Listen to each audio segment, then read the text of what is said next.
Hello, world, and welcome to Choices Books and Gifts, where you always have choices. So it's our regular Tuesday podcast. And today I'm very, very happy to announce we have Elizabeth Canty with us. And she wrote a wonderful book, Living Enlightened. And we're here today to talk to Elizabeth about the book.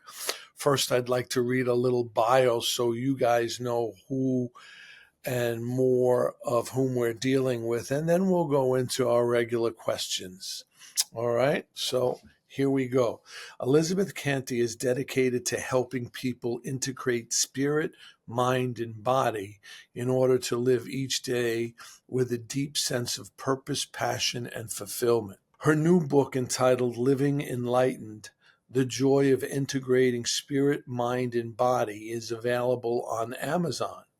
She also explores three principles and practices in her podcast, Living Enlightened, which is featured on YouTube. Elizabeth has found a simple and direct path to turn within and become reconnected with spirit or source and integrate this knowing with our mind and our body. When we do this, we become present in the infinite joys of life, whether we're picking up the kids from school, walking the dog, or rescheduling our next sales call. She has a doctorate in comparative religions and consciousness studies, is an ordained minister with the Centers of Spiritual Living. You can find out more about Elizabeth on her website, elizabethcanty.com. All right, there we go. And that's what we know about Elizabeth. Thank you, So Shay. now we're going to go into some questions for Elizabeth to answer for us. And I'm going to dive right in. Wait, first, I'm so sorry I didn't say hello. How are you, Elizabeth? Hi. Hi. And welcome to our show, my dear. Thank you. I'm so happy to be here. Fantastic, fantastic. So, question one: what inspired you to write Living Enlightened, and how does it reflect your journey towards your own enlightenment? Mm, thank you. Yeah, everything that's in the book was really downloads for me. They were answers to my questions, just everyday questions that I would have, and I'd be journaling or I'd be meditating, and a lot of the chapters or ideas in the chapters would come, and there's a lot more, but my publishers didn't want it all. Oh, So we edited it down, but there's a lot more coming. But so it came to me as answers, as inspiration, as things that I needed on my journey.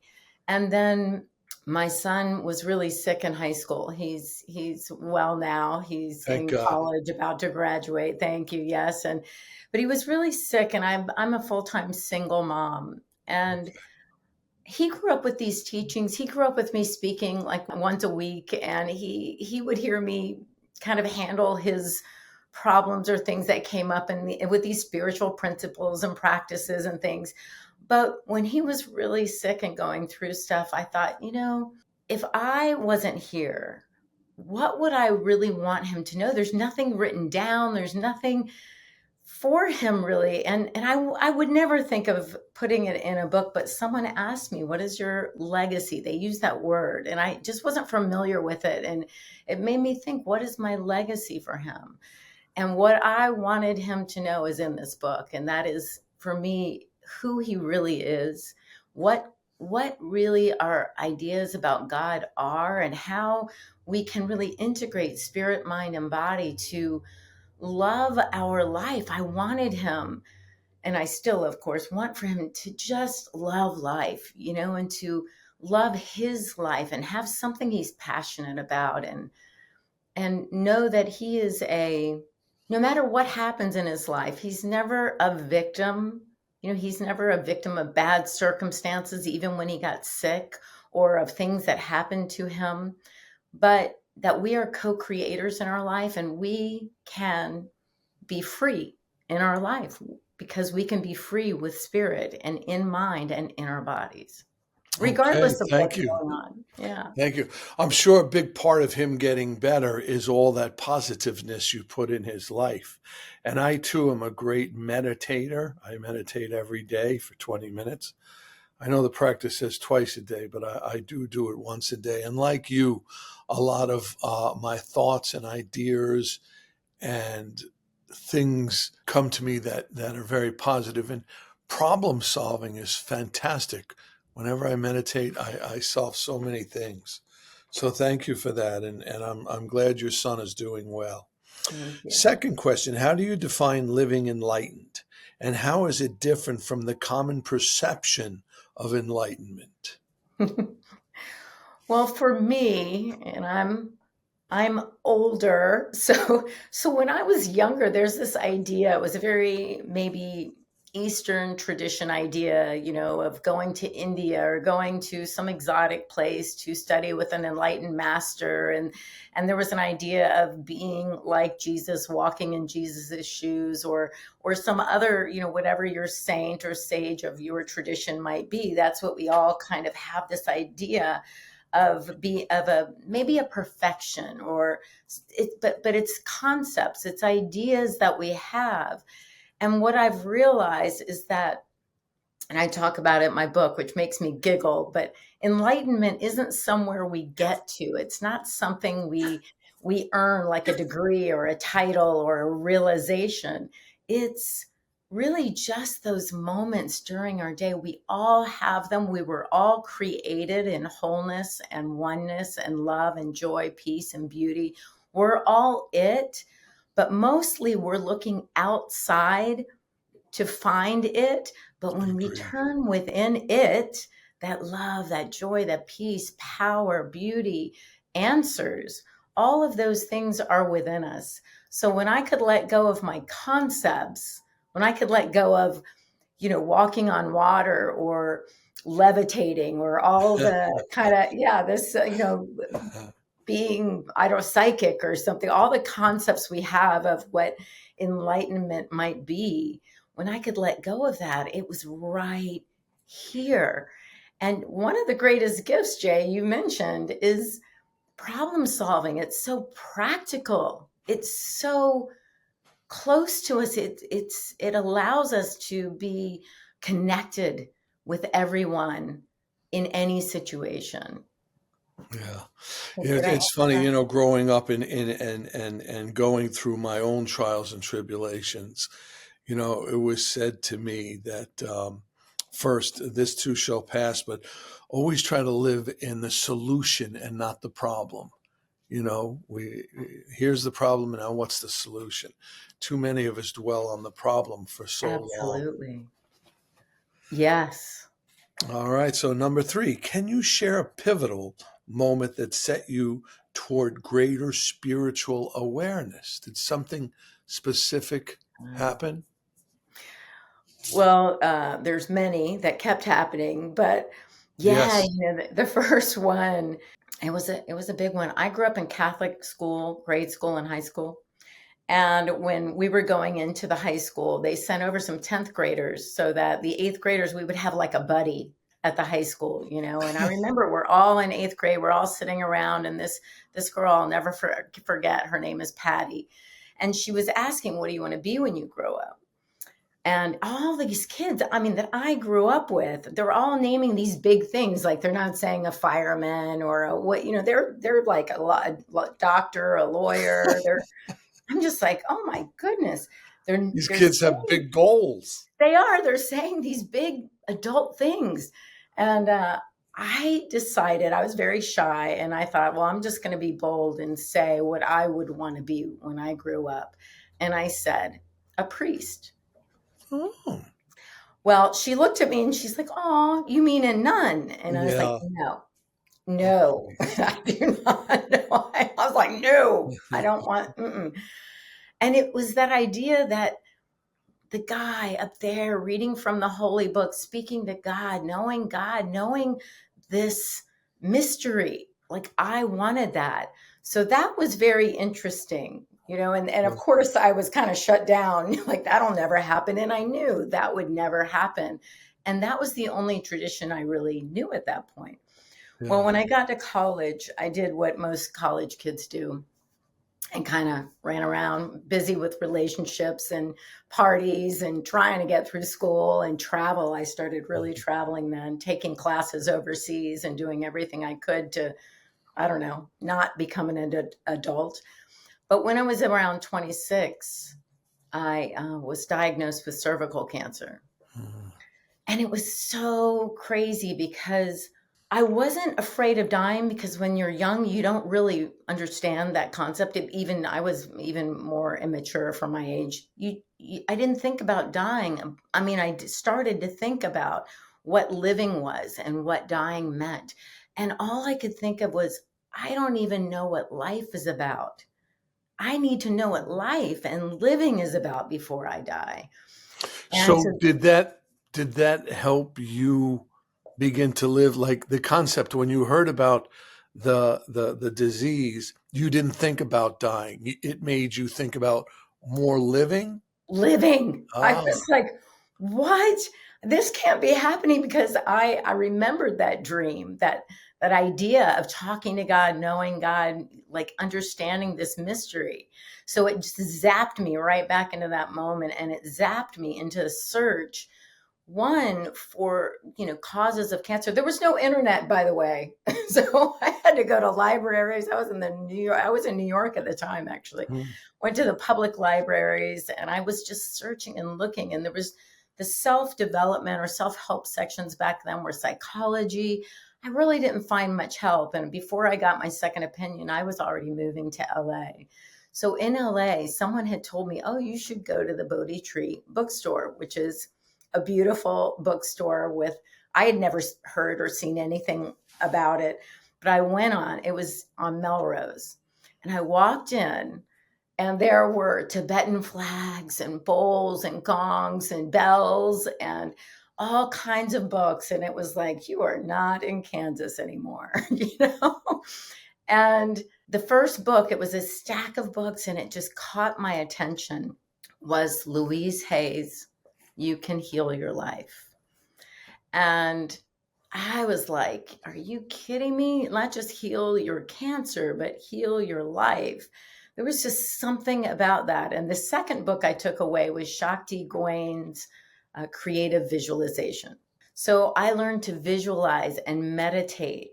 And when I got my second opinion, my stage 2 cancer had gone to stage 1. And I had learned to, as you said, turn within and just, that meditation 20 minutes a day changed my life. It Mhm. just changed Mhm. my idea of what life was, and about that wholeness of life, integrating life, spirit, Good. Good. mind, and body. That's terrific. Well, I want to say two things. First, I'm so glad that you're healthy today and you beat, whatever challenges that you had.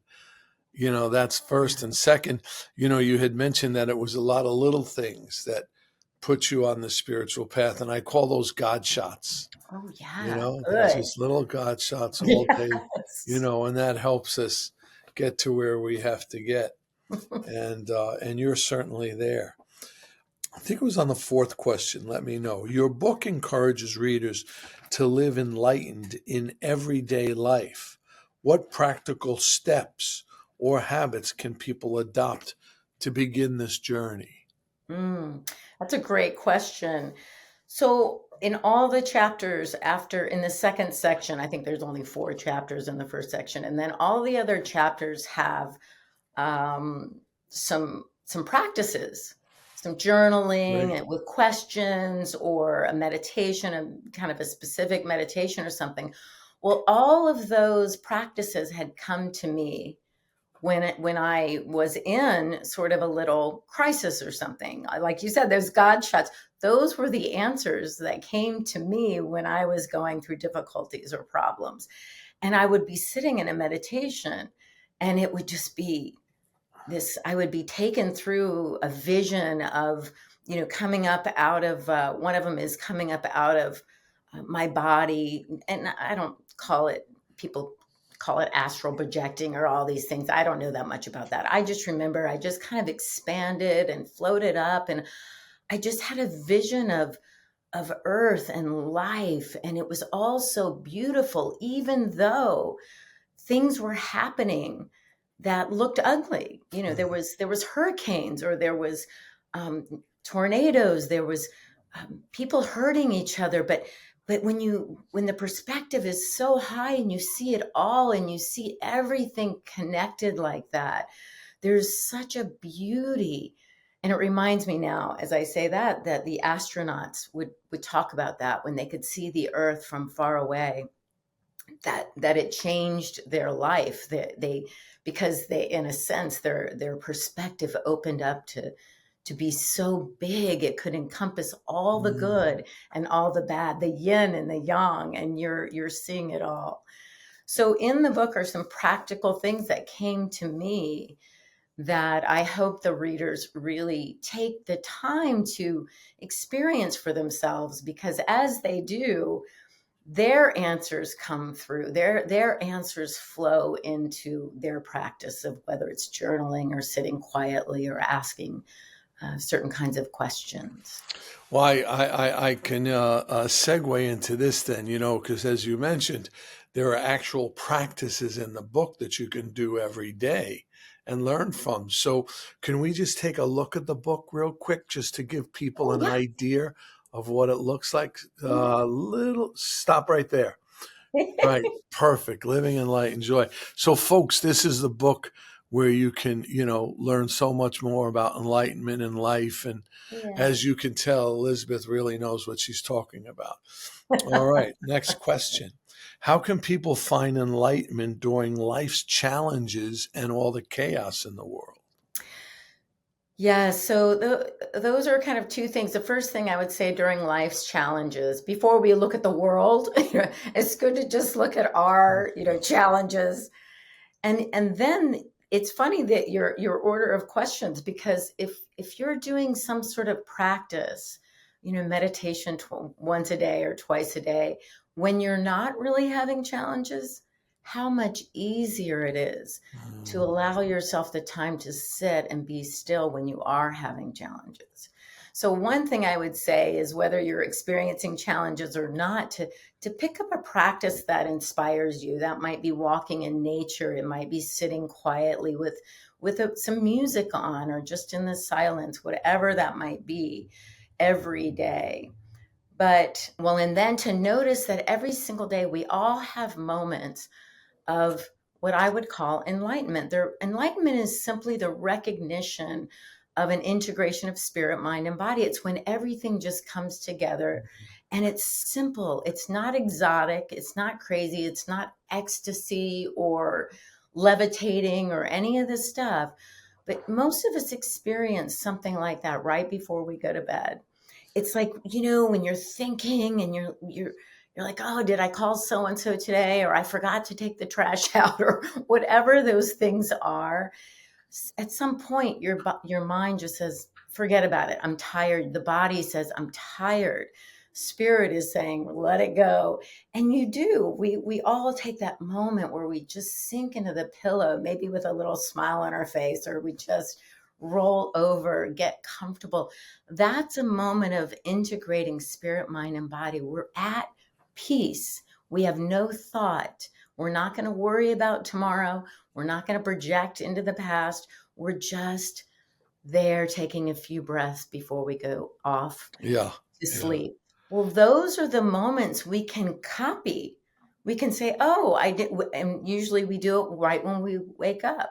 We just wake up, and before those thoughts rush in of the busy day, we just breathe, and it's like maybe we're snuggled in our bed and it's cold outside and we just feel so good, or whoever's next to us makes us feel like, this is great. We have a roof over our head. There's just a moment of no thought. So those are the moments we can build on. Mm. And when I know.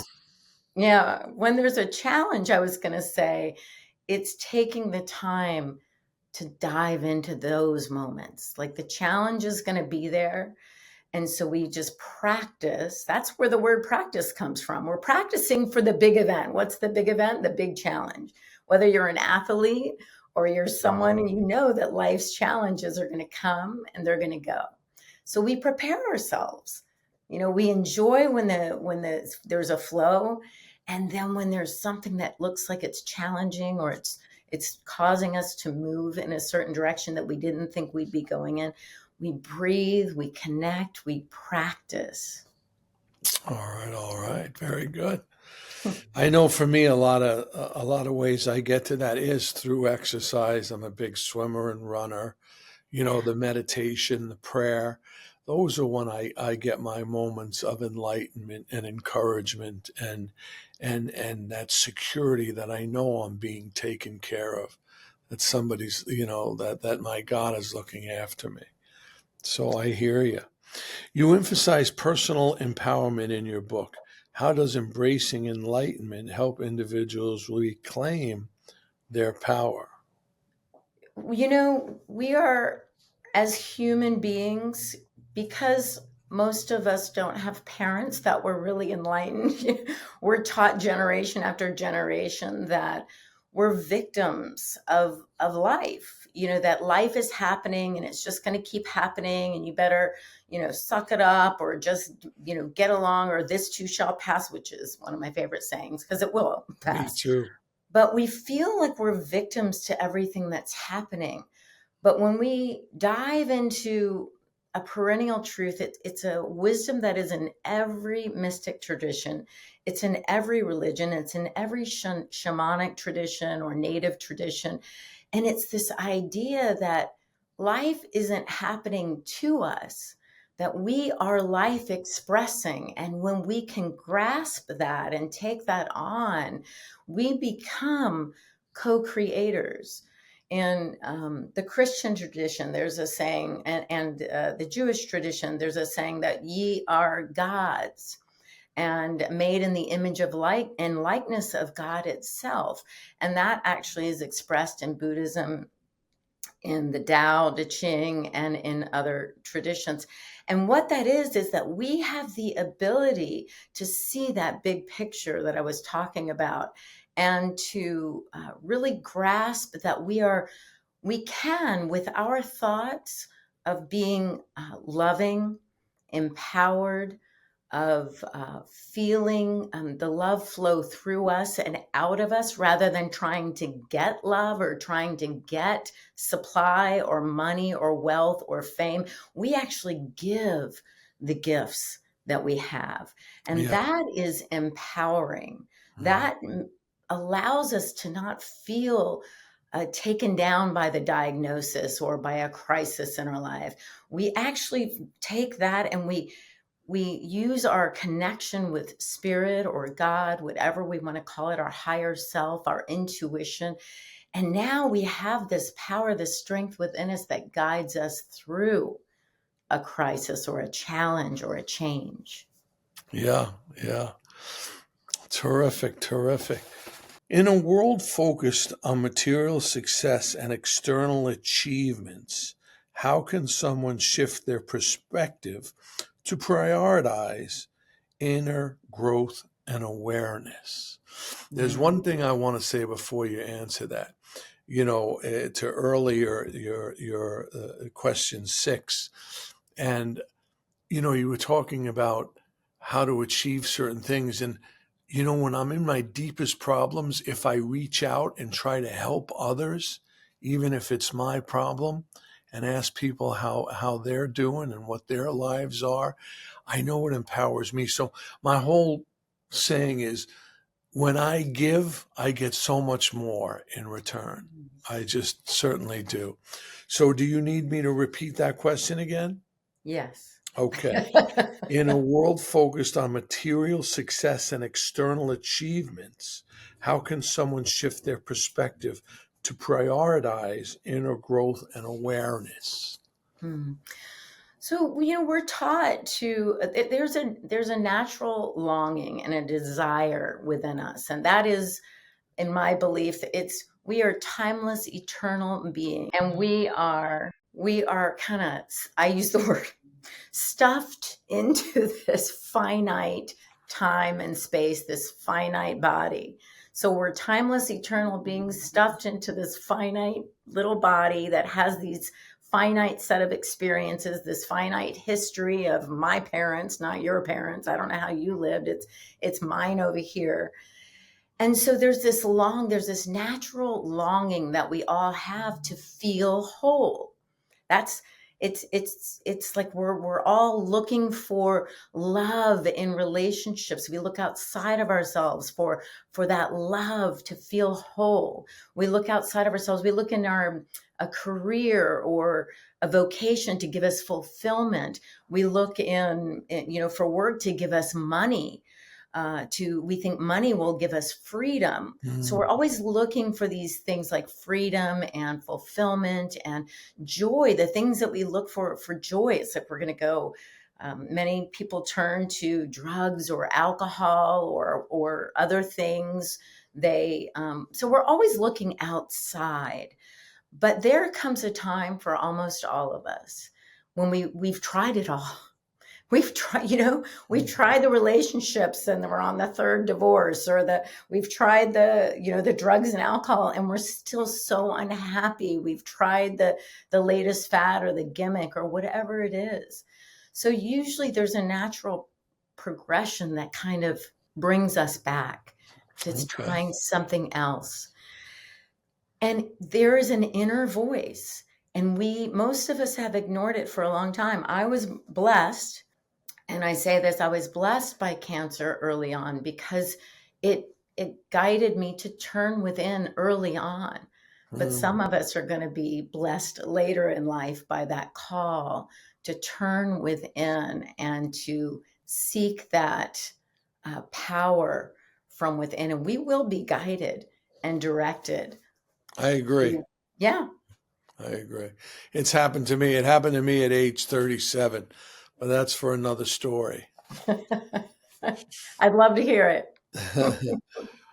What roles does gratitude play in living an enlightened life, and how can people cultivate it more intentionally? Gratitude in Mhm. general, I guess. Oh, yes, yes.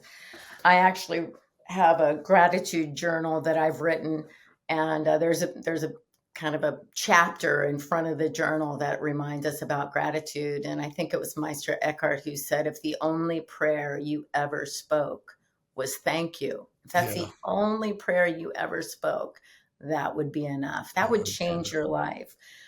Now, I believe absolutely that if you never read a spiritual book, a self-development book, a mindset book, if all you did was spend 5 minutes in the morning and 5 minutes in the evening in gratitude, your life would change dramatically. Not just teeny tiny bits, but incrementally and then exponentially, it would change dramatically. Yeah.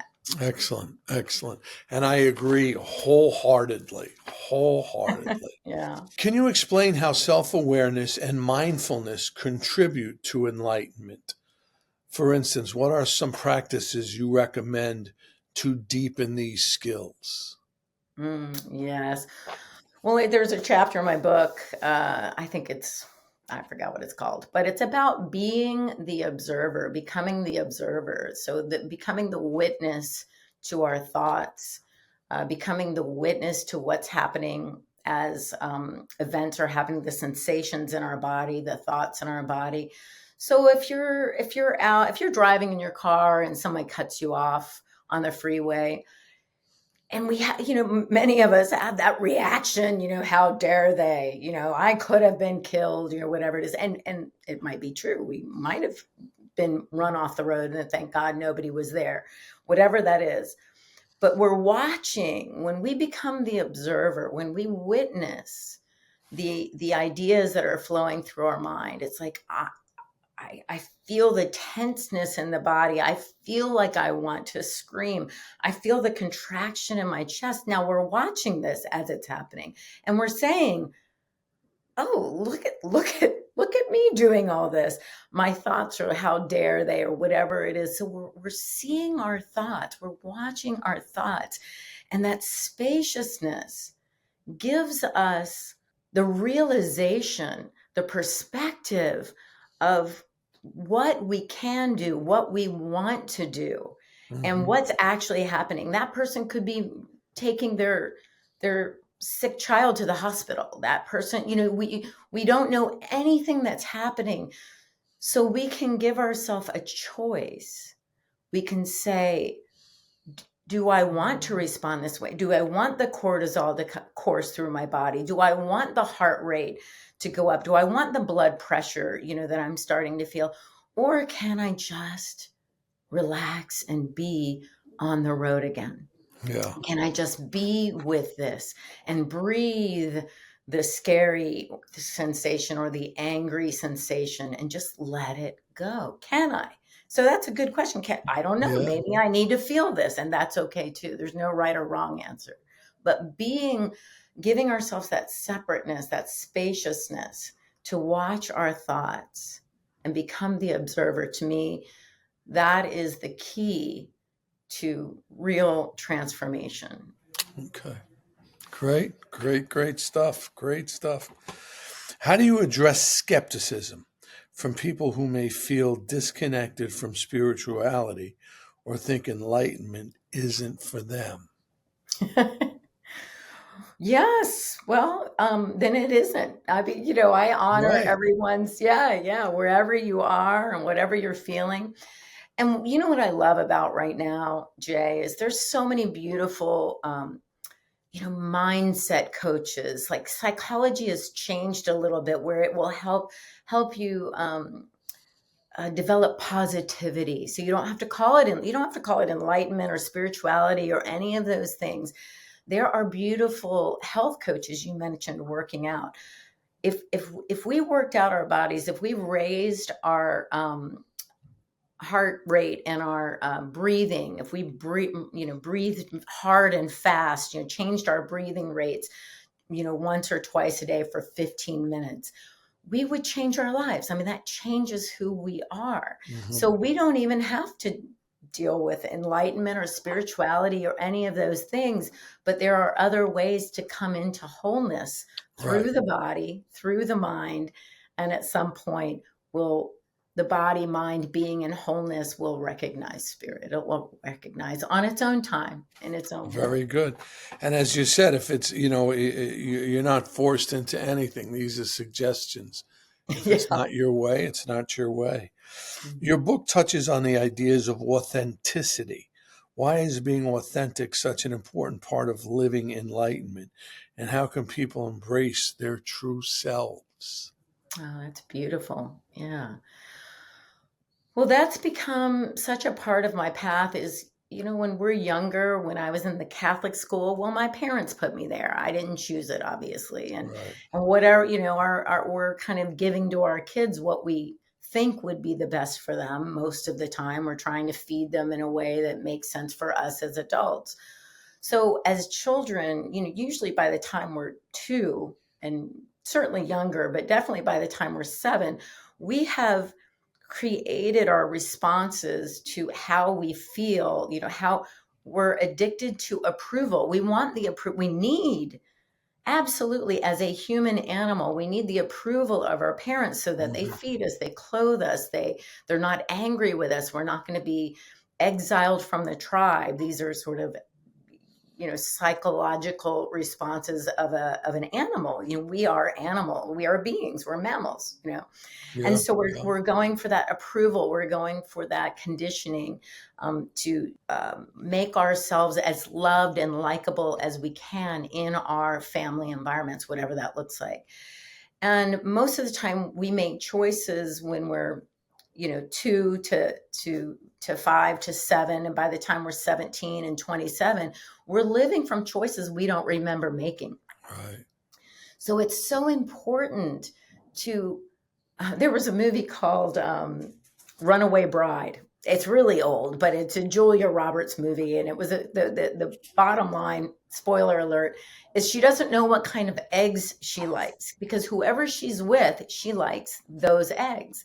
So she's been conditioned. She doesn't even know what kind of eggs that she likes because she wants to please or be with or like what the person who's going to give her love will like. Well, we have that. That's why that movie was so successful.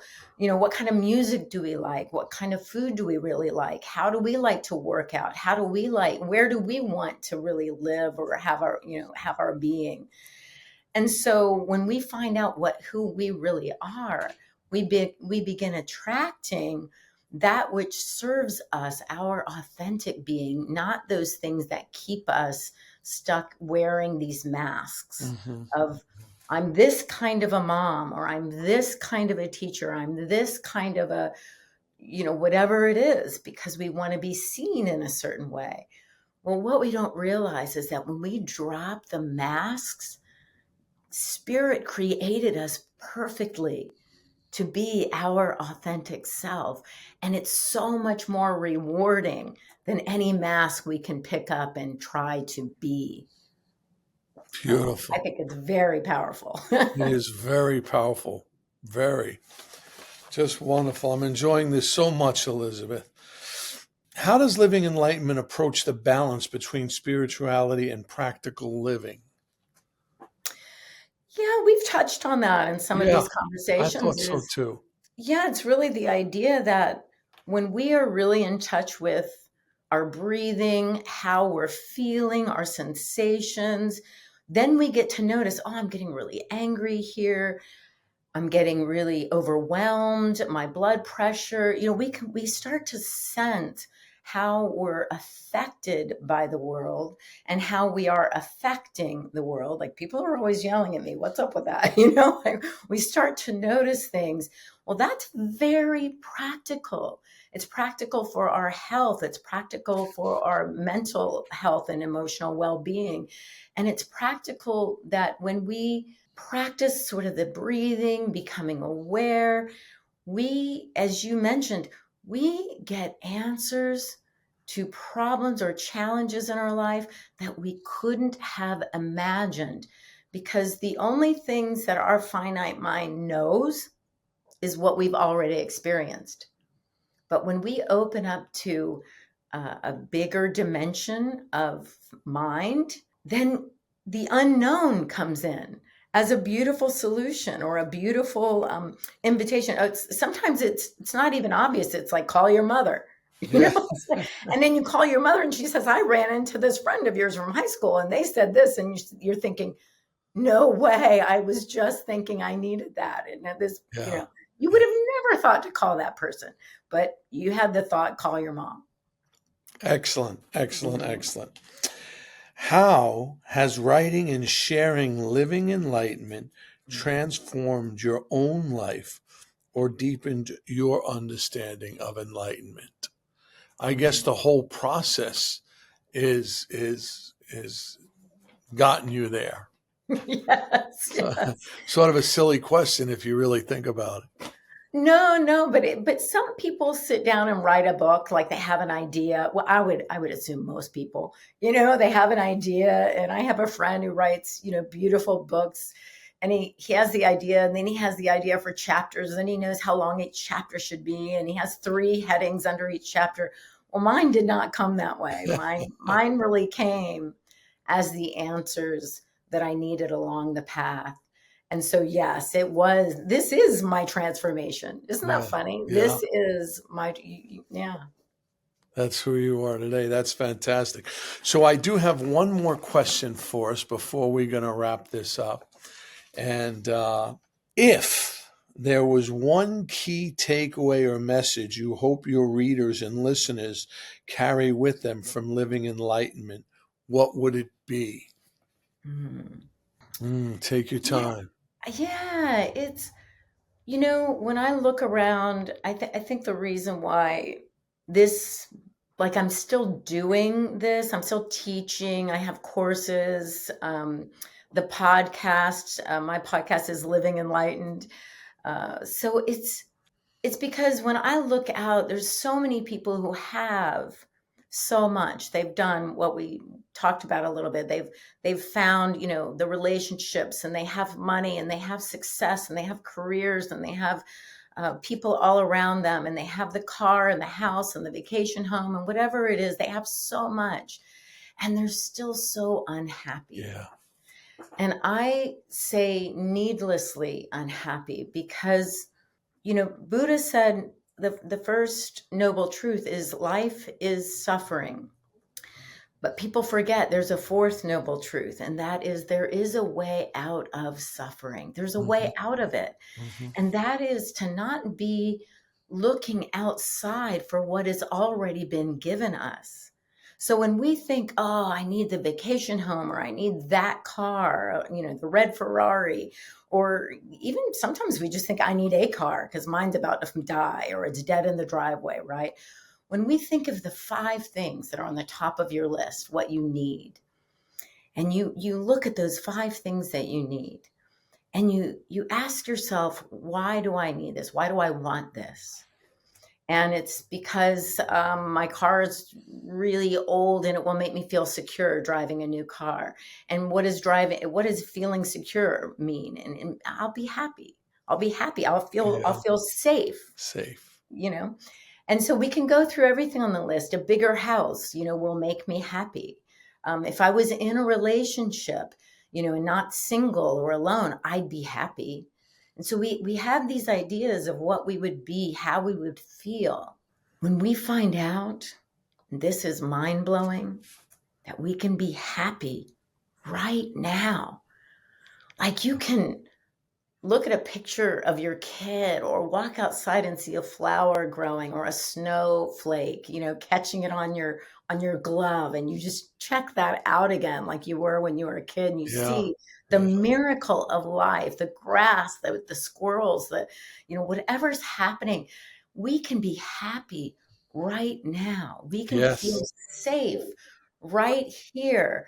So when we answer those questions, and we really do that as a practice, and it's like, I can turn and be happy right now. I can be safe right now. I can find peace, even though the kids are yelling and the house is too small and, whatever's, I can feel peace right now.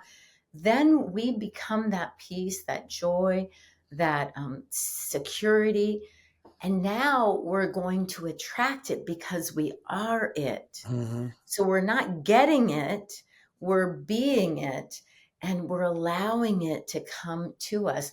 And what you said earlier was key. When we are peace, when we are joy, when we are power, whatever we want to claim for ourselves, now we can give it. And Mm-hmm. you said giving. When you can give, if, no matter how bad you're feeling, no matter what challenge you're having, if you can claim power or joy, and you can give that to someone, it's like, oh, I love what you're wearing today. You look beautiful.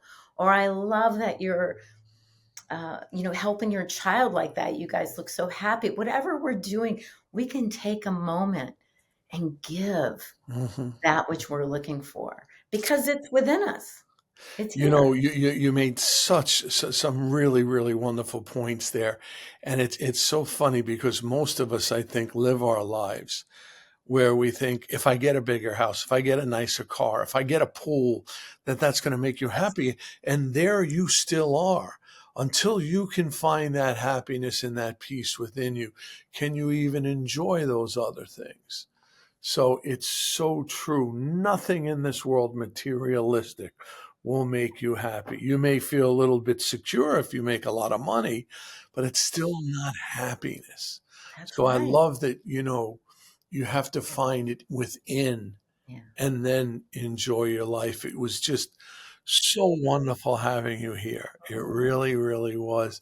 And I hope this, by all means, isn't our only podcast. I hope as you and your publishers reach different heights and there's other books or this even travels further, I would love to see you again. Me too, Jay. I just loved meeting you. You have such a warmth and such a wonderful way about you. I'm so happy Thank to you meet so you. much. So we're going to say, world, welcome to Choices Podcast. Thank you for tuning in. We'll see you next time. Every Tuesday, there's a new podcast. And may God bless you and look after you always. Amen. Amen.